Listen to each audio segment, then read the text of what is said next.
Hi, my name's Tammy Roussel from Mitsy, and today is Valentine's Day, and I want to share with you a overview of how to put together a Valentine's Day heart quilt block. So let's get started.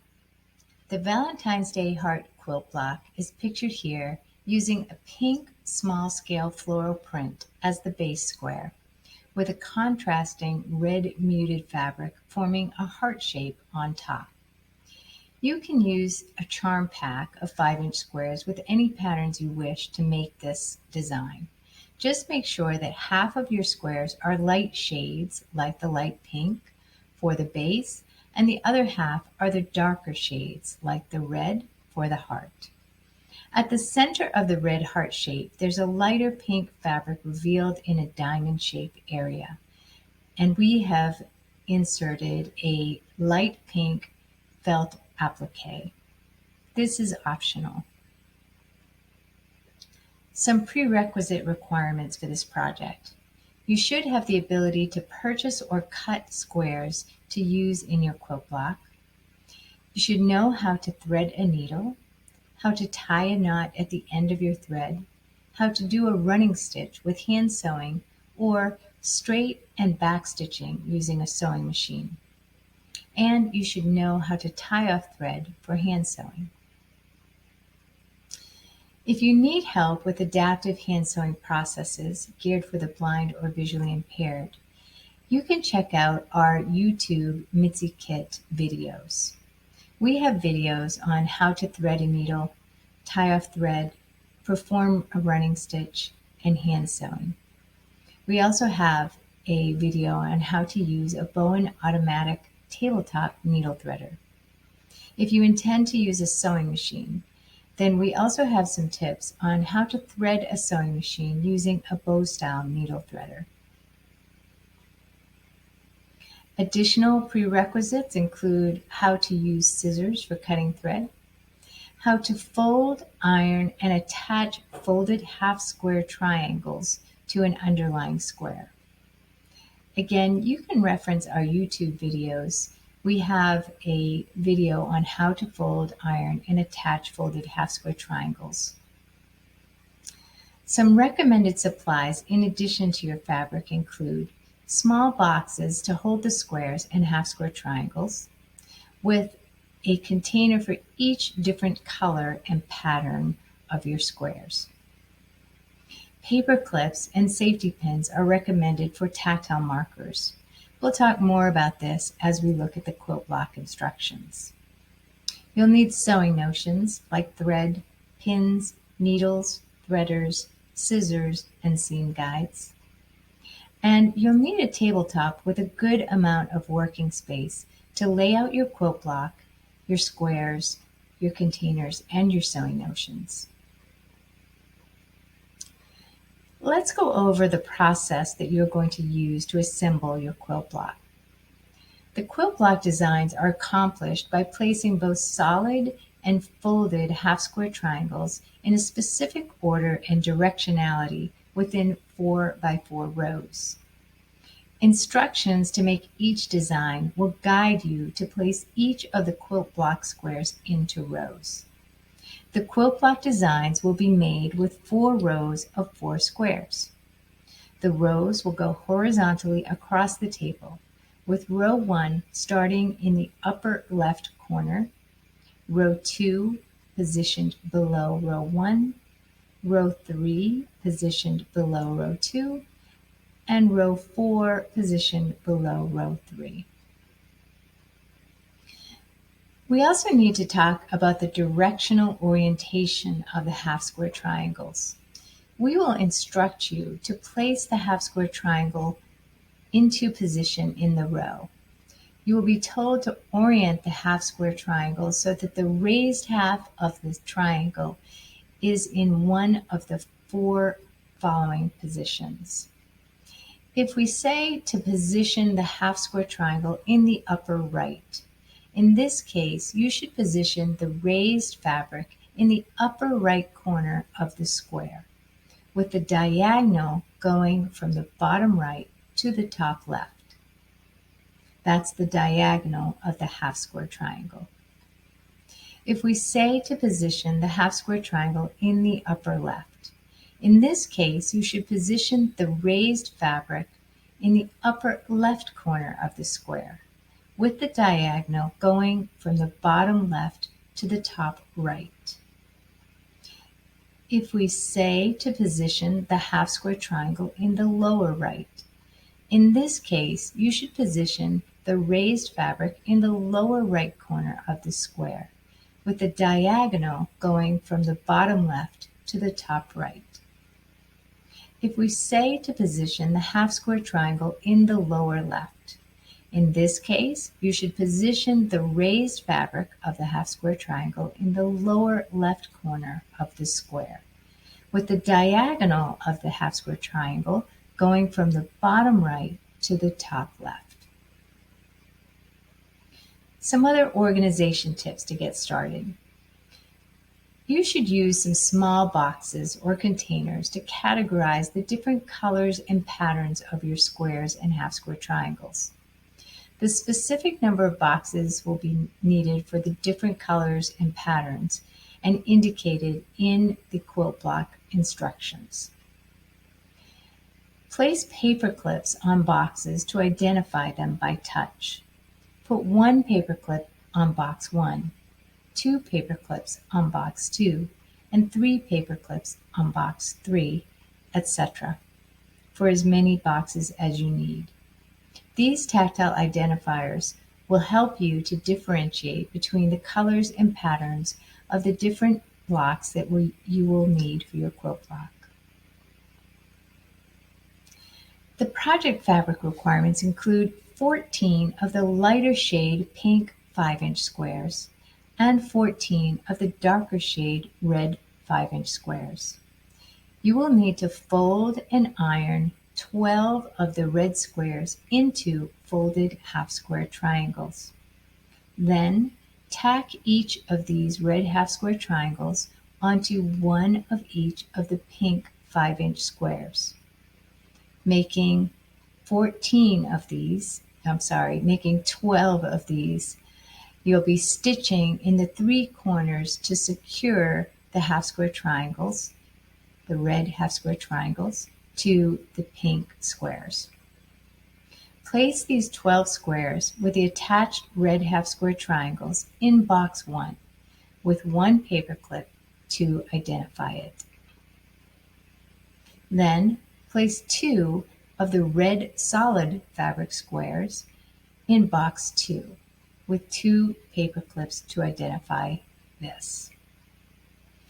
Place 2 of the pink solid squares in box number 3 with 3 paper clips to identify it. Next, you'll assemble the quilt block into 4 rows of 4, starting in the upper left-hand corner. Row 1 assembly instructions. Row 1, square 1. You will take a square from box 1 and place it in the top left corner, positioning the half square triangle in the low right. Pin 1 safety pin on the left of the square to identify this as row 1. Row 1, square 2. Take another square from box 1 with the half square triangle positioned in the lower left.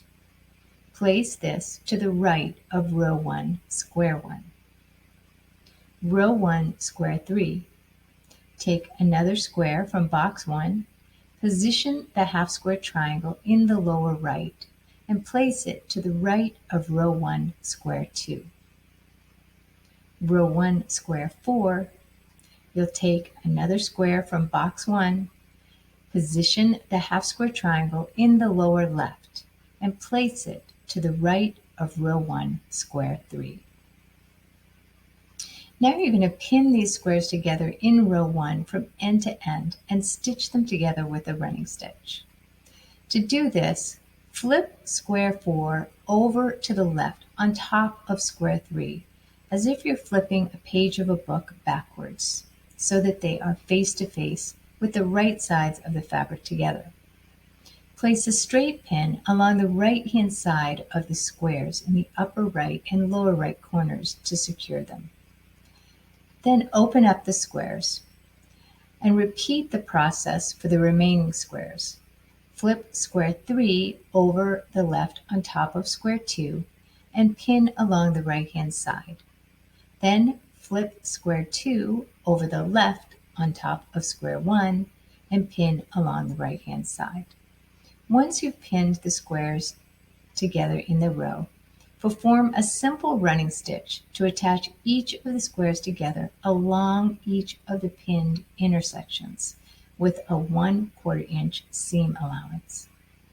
If you're using Mitsy Kit sticky back felt seam allowance guides, place these along the pinned edges of the squares and perform the running stitch just under the felt strips. You can remove the strip once the stitching is complete. These strips are reusable until the stickiness is no longer tacky. Row 2 assembly instructions. Row 2, square 1. Take a square from box 2 and place it directly under row 1, square 1. Place 2 safety pins on the left of this square to ID the second row. Row 2, square 2. Take a square from box 1 and place it with the half square triangle positioned in the upper left. You are going to put this to the right of row 2, square 1. Row 2, square 3. Take another square from box 1 and position the half square triangle in the upper right and place it to the right of row 2, square 2. And row 2, square 4. Take a square from box 2 and place it to the right of row 2, square 3. Once again, we're going to pin the squares together in this row, row 2, from end to end and stitch the squares together with a running stitch with the same process. Flip square 4 over to the left on top of square 3, like flipping a page of a book backwards, so that they're face to face with the right sides together.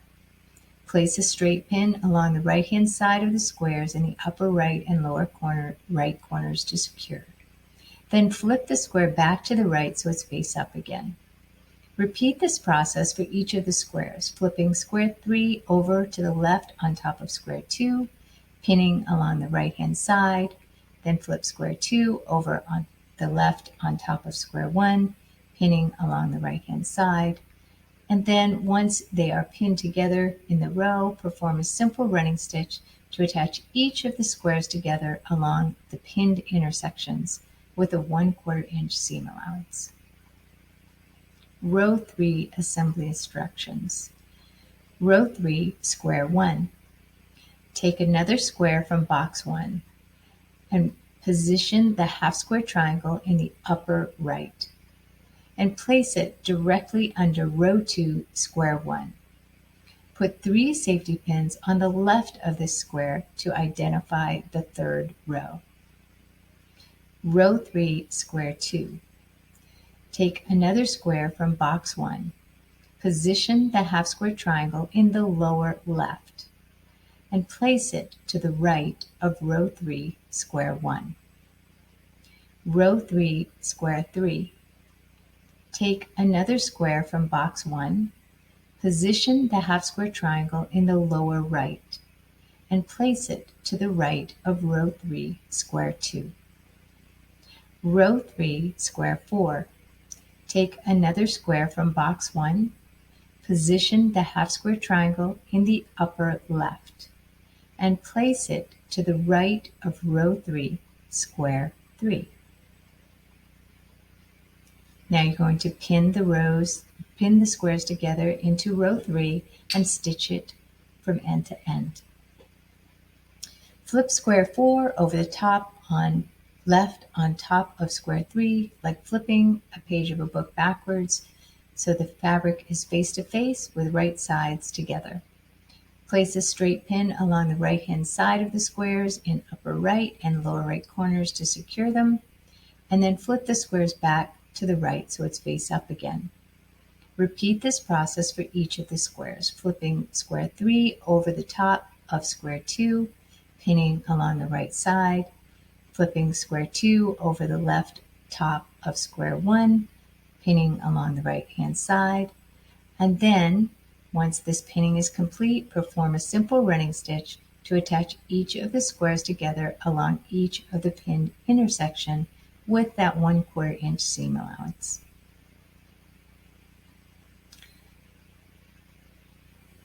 Row 4 assembly instructions. Row 4, square 1. Take a square from box 3 and place it directly under row 3, square 1. Put 4 safety pins on the left of the square to identify the row 4. Row 4, square 2. Take a square from box 1 with position the half square triangle in the upper right and place it to the right of row 4, square 1. Row 4, square 3. Take a square from box 1. Position the half square triangle in the upper left and place it to the right of row 4, square 2. Row 4, square 4. Take a square from box 3. Position it to the right of row 4, square 3.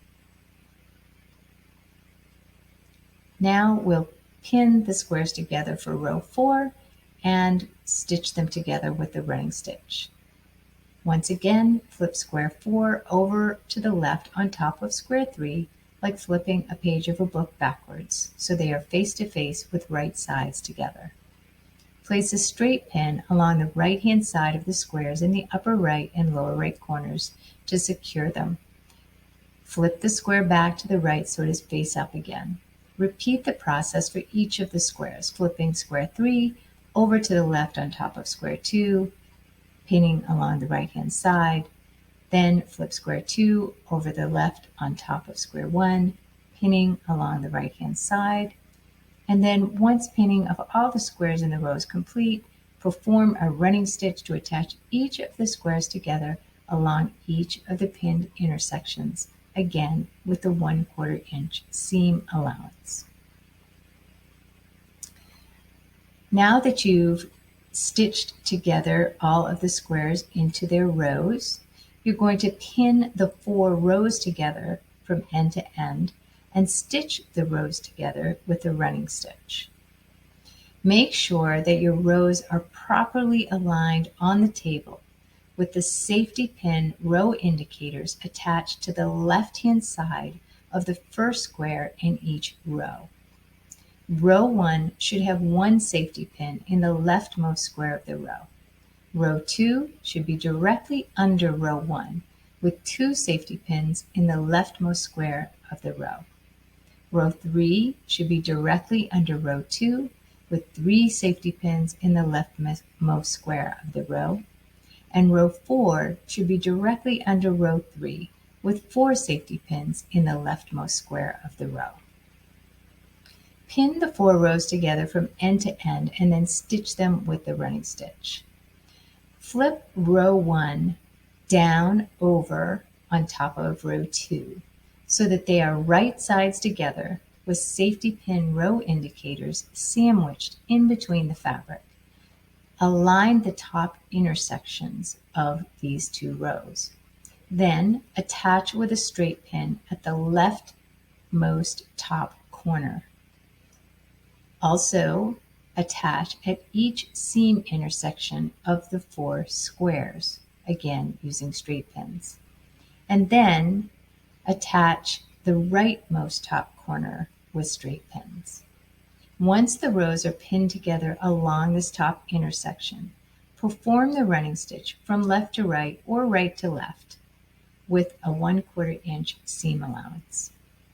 You can use the Mitsy Kit Sticky Back Felt Seam Allowance Guides to provide your tactile stitching guide and stitch just underneath the guide.